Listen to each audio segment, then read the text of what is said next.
प्रिय विद्यार्थियों नमस्कार। आज हम कक्षा 9वीं की व्याकरण का 5वें अध्याय का अध्ययन करेंगे। अध्याय का नाम है अर्थ की दृष्टि से वाक्य के भेद। मैं लिख रहा हूँ यहाँ पे।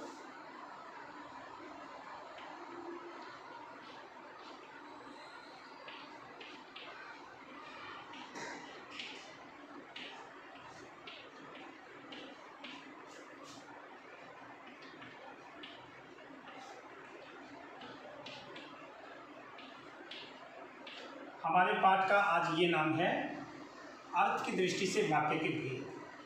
तो अर्थ की दृष्टि से वाक्य के कुल 8 भेद होते हैं। पहला है विधानवाचक वाक्य,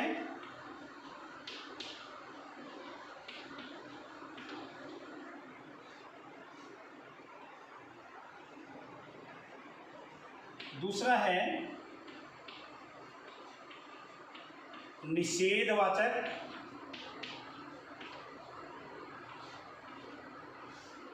वाक्य, तीसरा है प्रश्नवाचक वाक्य, चौथा है विस्मयादि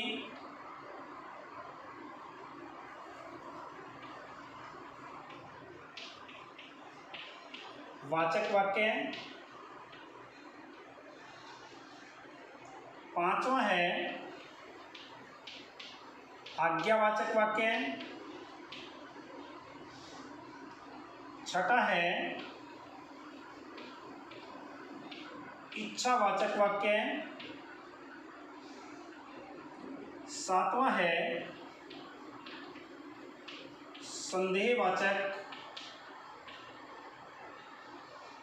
वाक्य और आठवां है संकेतवाचक वाक्य। तो आइए अब हम इनको एक एक करके सबको पढ़ लेते हैं। कौन सा क्या है? विधानवाचक वाक्य। विधानवाचक वाक्य किसको कहते हैं? जिस वाक्य में क्रिया का सामान्य रूप से होना का बोध हो या होने के बारे में कथन कहा गया हो, जिसमें क्रिया का सामान्य रूप से होना पाया जाए, उसको हम विधानवाचक वाक्य कहते हैं। जैसे कुछ भी हो सकता है। मोहन खेलता है, मोहन खेलता है। गीता चली गई, चली गई। सोहन आज आएगा, सोहन आज आएगा। ये इस टाइप के जो भी वाक्य हैं जिसमें हमें सामान्य रूप से क्रिया का होना का बोध हो या सामान्य रूप से क्रिया के होने के बारे में कथन कहा गया हो या सामान्य रूप से क्रिया के होने का पता चले, उसको हम सभी वाक्यों को विधानवाचक वाक्य कहते हैं। यानी एक तरह से सिंपल सेंटेंस जो हमारे हैं अंग्रेजी के अफर्मेटिव ही भी शायद इसको बोलते हैं, उसको हम विधानवाचक वाक्य कह सकते हैं। तो दूसरा हमारा वाक्य है निषेधवाचक। जिन वाक्यों से किसी क्रिया के न होने का बोध हो या किसी काम को करने से रोकने का बोध हो या मना करने का पता चले, उन वाक्यों को हम निषेधवाचक वाक्य कहते हैं। जैसे सोहन नहीं आया,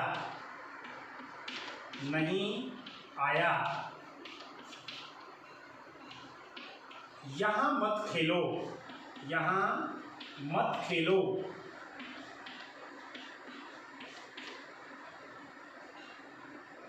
मैं नहीं जाऊंगा। ये जो सब वाक्य हैं जिसमें मत, नहीं, ना इत्यादि आए, उसको हम बोलते हैं निषेधवाचक वाक्य। ठीक है। इन सबको जिसमें काम ना करने का बोध हो या काम करने से मना किया गया हो, वो सारे, नहीं आ सकता है, मत आ सकता है, ना आ सकता है, और भी ऐसे शब्द आ सकते हैं। इनको हम नकारात्मक वाक्य भी बोल सकते हैं या इंग्लिश में नेगेटिव सेंटेंस जिसको बोलते हैं। अगला देखिए प्रश्नवाचक वाक्य। जिन वाक्यों से हमें मतलब कि प्रश्न का बोध हो वो सकारात्मक भी हो सकते हैं, वो विधानवाचक भी हो सकते हैं, निषेधवाचक भी हो सकते हैं, लेकिन प्रश्न का पता चले जिनसे, सकारात्मक या नकारात्मक कैसे भी हो, उनको हम प्रश्नवाचक वाक्य कहते हैं। इसमें जैसे कौन, क्या, किससे, कब, किस लिए, किसने इत्यादि शब्दों का प्रयोग किया जाता है। जैसे तुम कब आए, तुम कब आए, आप क्यों नहीं जाओगे, क्यों नहीं जाओगे,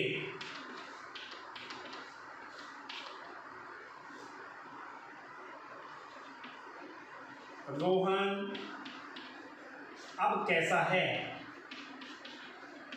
अब कैसा है। ये सारे जो वाक्य हैं ये प्रश्नवाचक वाक्य हैं, जिसमें कब, क्यों, कैसा, किस लिए, किसने इत्यादि शब्दों का प्रयोग हो।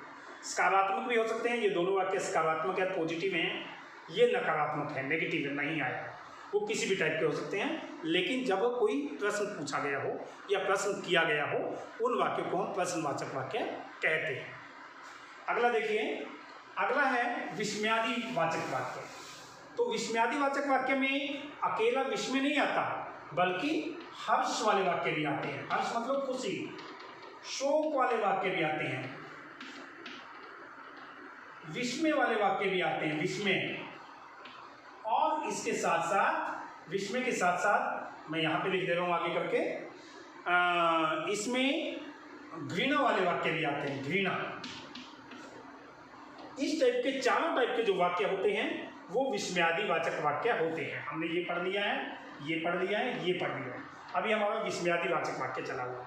घृणा वाला देखिए, जैसे हो सकता है छी छी, छी छी।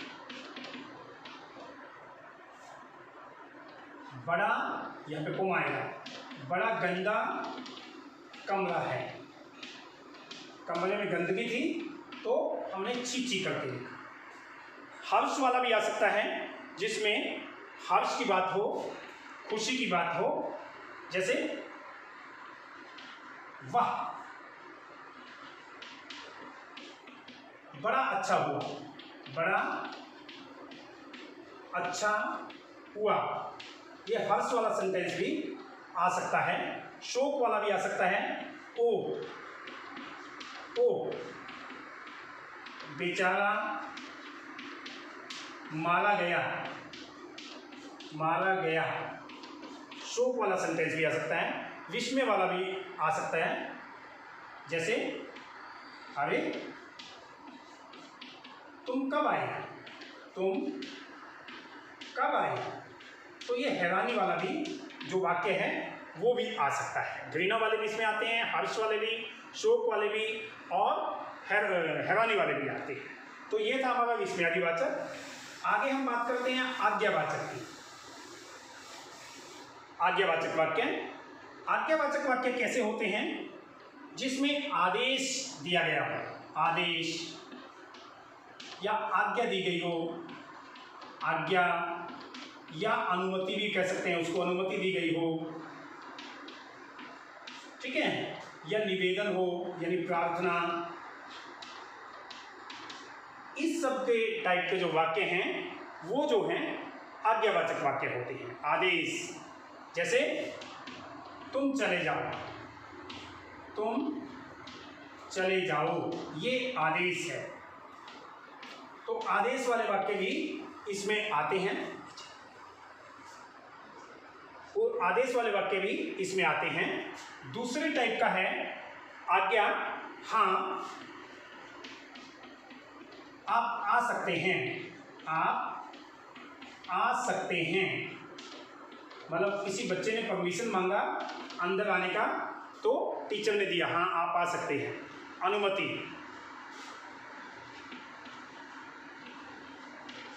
बैठ जाइए, बैठ जाइए। प्रार्थना,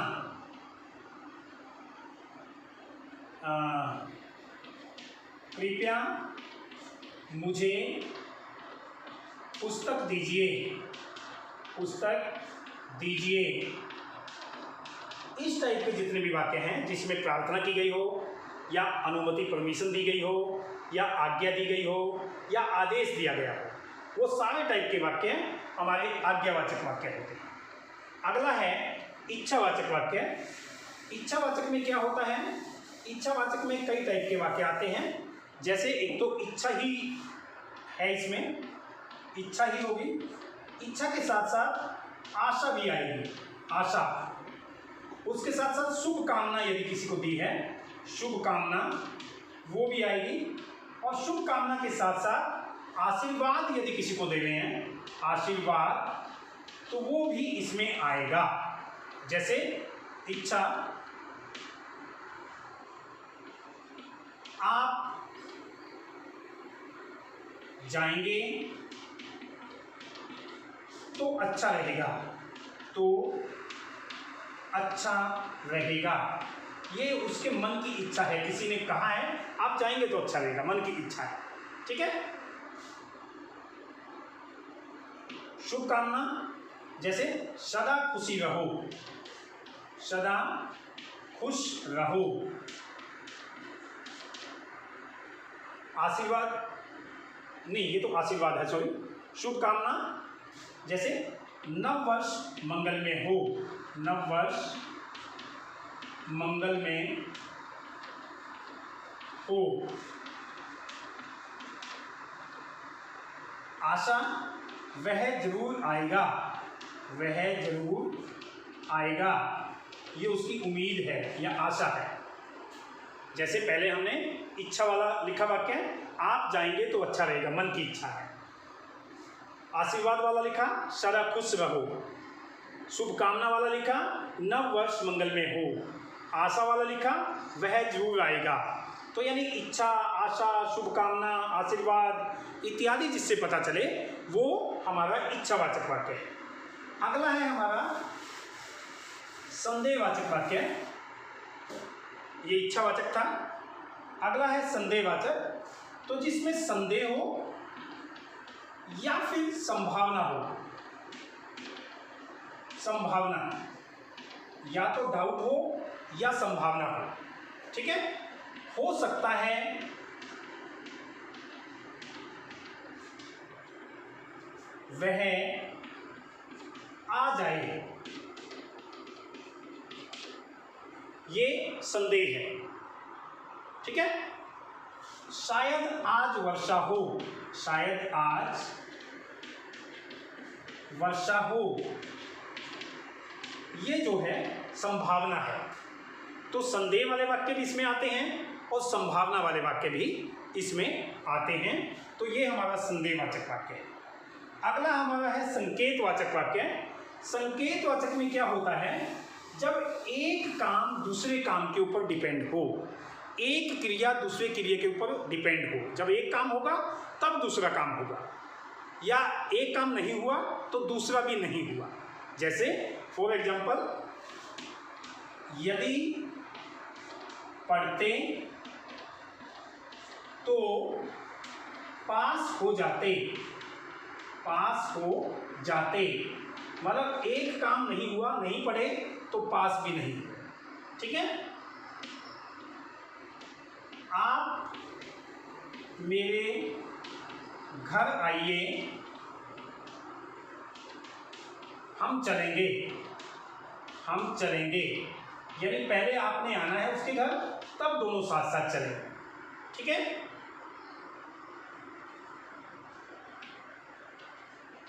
ट्रेन आएगी तो हम जाएंगे, तो हम जाएंगे, मतलब एक काम के ऊपर दूसरा काम डिपेंड है। ट्रेन आएगी तभी जाएंगे हम, ठीक है। या तो एक काम होने से दूसरा होता है, या एक भी नहीं हुआ तब दूसरा भी नहीं होता। तो इस तरीके से ये अर्थ के आधार पर वाक्य के 8 भेद थे: विधानवाचक, निषेधवाचक, प्रश्नवाचक, विस्मयादिवाचक, आज्ञावाचक, इच्छावाचक, संदेहवाचक और संकेतवाचक। तो इस वीडियो को ध्यान से देखिए। मुझे आशा है ये वीडियो आपको पसंद आएगा। धन्यवाद।